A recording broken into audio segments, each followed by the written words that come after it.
अभिजित खतकर युवा नेते शिवसेना यांच्याकडून देवशयनी आषाढी एकादशी निमित्त सर्वांना मंगलमय शुभेच्छा। अडचणीच्या काळामध्ये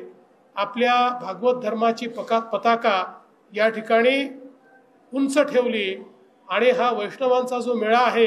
हा अशाच प्रकारे वाजत गाजत नाचत हरिनाम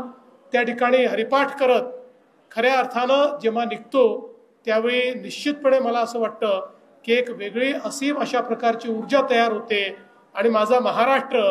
हा जो आज प्रगतीच्या दिशेने चाललेला आहे त्या प्रगतीमध्ये आध्यात्मिक प्रगती ही सर्वात महत्त्वाची आहे आणि त्या प्रगतीचं खरं म्हणजे जे पाईक आहे ती आमची वारी आहे, आमची ही संस्कृती आहे आणि म्हणून या सर्व वारकरी बंधूंचं मी मनापासून आभार मानतो। मला याही गोष्टीचा आनंद आहे की यावेळी पालकमंत्र्यांनी आणि जिल्हा प्रशासनाने हा निर्णय घेतला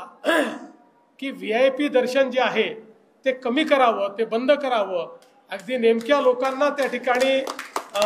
जी काही आहे ती व्यवस्था म्हणून आपण त्या ठिकाणी अलाउ केलं आणि याचा परिणाम असा झाला की आमचे जे सामान्य भक्त आहेत, जे वारकरी आहेत, यांचा दर्शनाचा कालावधी हा 5 तासाने कमी झाला। मला असं वाटतं हे अत्यंत महत्त्वाचं आहे, कारण या ठिकाणी काही कळस दर्शन घेतात, काही मुखदर्शन घेतात, ज्याला जसं दर्शन मिळेल तसं दर्शन घेतात आणि काही जर मिळालं नाही पायरीच्या दर्शनानेही समाधानी होणारे आमचे वारकरी आहेत आणि काही मिळालं नाही तर एकमेकातला विठ्ठल पाहू नये